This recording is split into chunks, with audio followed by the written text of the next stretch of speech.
Magandang araw mga kakutsero. Ito na naman po ang inyong lingkod na si Jigs na magbibigay sa inyo ng giya ngayong araw ng Biyernes. No? Ngayon po ay June 13, 20 and 25 at meron po tayong 7 magagandang karera. Ang start time po natin ay alas 5 ng hapon. At uulitin ko po itong aking giya ay purely review and analysis ko lamang at walang halong information. Simulan na po natin. Race number 1, kung saan magsisimula po ang winner take all.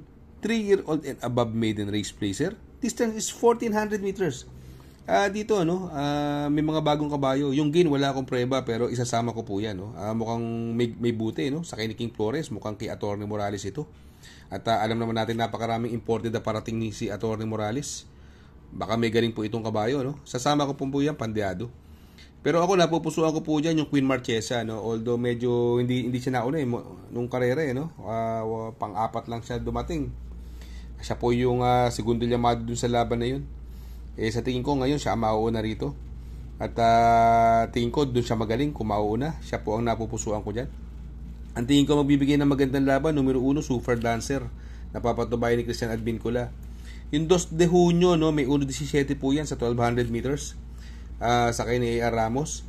At ito naman si Golden Diet, ang sagwa ng tinakbo nakaraan, outstanding favorite, walang tinakbo. Ito naman si Pretty Penny, ang kanyang unang nubaturan 1.20 lang po ang prebe. Kaya hindi ko po siya nakukursanadahan. Kaya dito sa race number 1, ang pili ko po diyan, doon ako sa numero 5, Queen Marchesa. Panigundo ko naman po numero 1, Super Dancer. At isasama ko po ang pandeado, numero 6, Gain. Sa race number 2, kung saan po magsisimula po ang pick 6. Pilracom rating based handicap system race, class 5 split placer. Distance is 1,200 meters. Meron po tayong 8 kalahok sa laban na ito, dito sa laban na ito, para sa akin, doon ako sa numero 3, Apollo, mag-uumento pa to, Galing sa panalo to, sakay ni Pati Dilema. Ang worry ko lang, 57 ng timbang, pero impresibo naman ang panalo. Siguro kung may tatalo sa kanya rito, yung numero 4, Good Reason, nasasakay ni Lester De Jesus, nung karera sinubukan na to, kaya lang medyo tingin ko kinulang pa. At kung gusto niyo ng magandang dehado, pwede niyo isama para sa pandehado yung numero 8 Baling Rikit na papatnubayan ni Ed Jordan Guerra.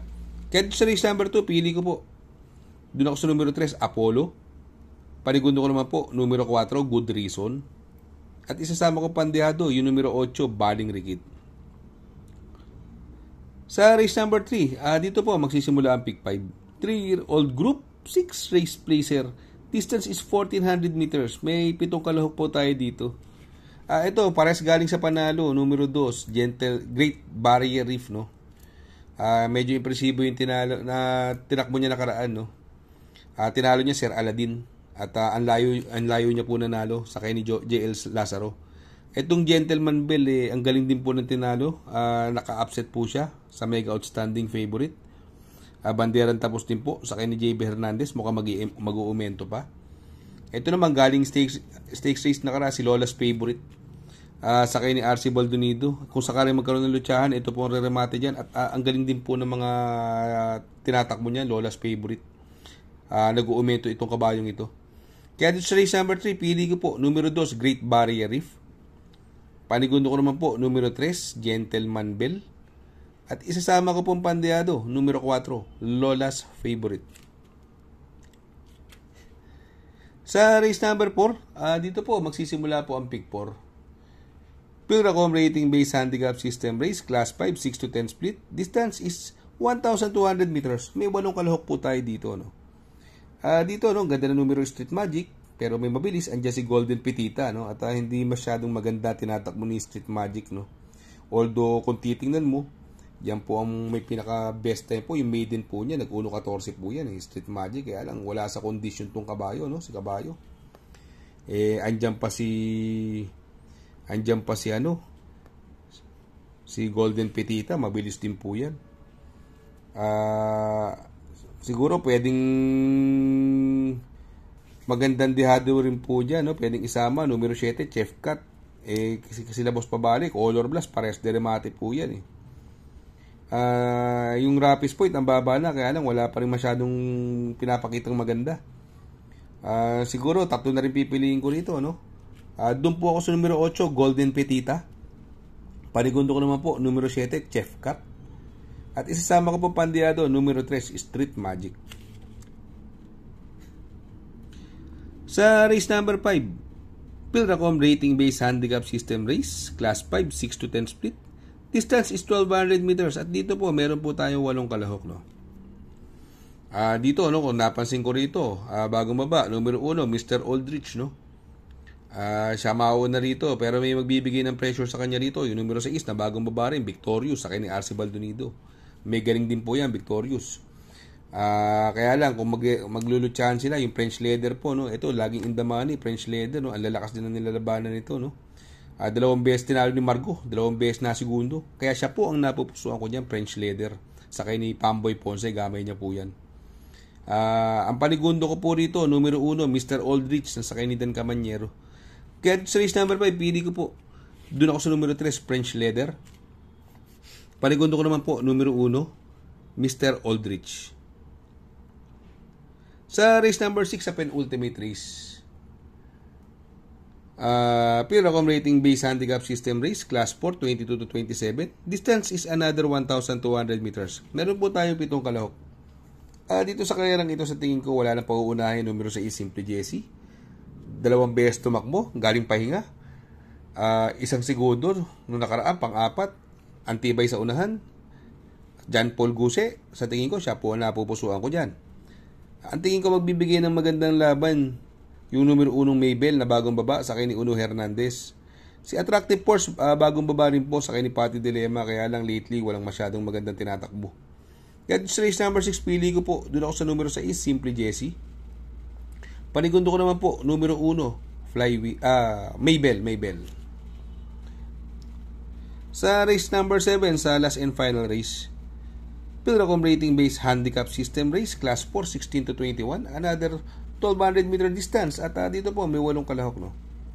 Dito, napansin ko lang, no? Walang ibang masyadong matulin bukod kay Doña Chichay. Tingin ko kaya niya Erin Arrogante at ni Upscale Bell. Nung nakaraan, ang galing pa rin ni Doña Chichay. Sakay ngayon ni Tanya Nabarosa. Pag inuna to, tingin ko malaki tsansa niya. Ang tingin ko magbibigay ng magandang laban po dyan, yung numero 5 Malibu Princess, no? Ito, nagpanal to. Sakay ni, nung may gamay sa kanya, Joel Ciego. Sa tingin ko, siya po makakasunod kung sakali magkaroon ng lutsahan sa unahan. Kaya dito sa race number 7, pili ko po. Doon ako sa numero 3, Doña Chichay. Panigundo ko naman po, numero 5, Malibu Princess. Mega shoutout kila Boss Oyi, Sir Omeng, Mr. Drake at Boss Jero from Sir Orly Tagumpay. Mega shoutout po. Shoutout nga pala kay Sir Pax ng Barkadahan OTV. Located po siya sa 1139 New Antipolo Street, Corner Vargas. Malapit lang po sa Abad Santos, yung bagong ginawang tulay. Very convenient and attentive po ang mga tao. Pwede po kayong mag-EB at party while betting on racing. Baka magawi kayo dyan sa Herrera, Corner Oroqueta. Andyan po ang Pipay's Halo-Halo. Ang isa sa pinakamasarap na halo-halo at homemade lahat ng ingredients po dyan. Ultimo Ice Cream. Tabi lang po yan ng Pares.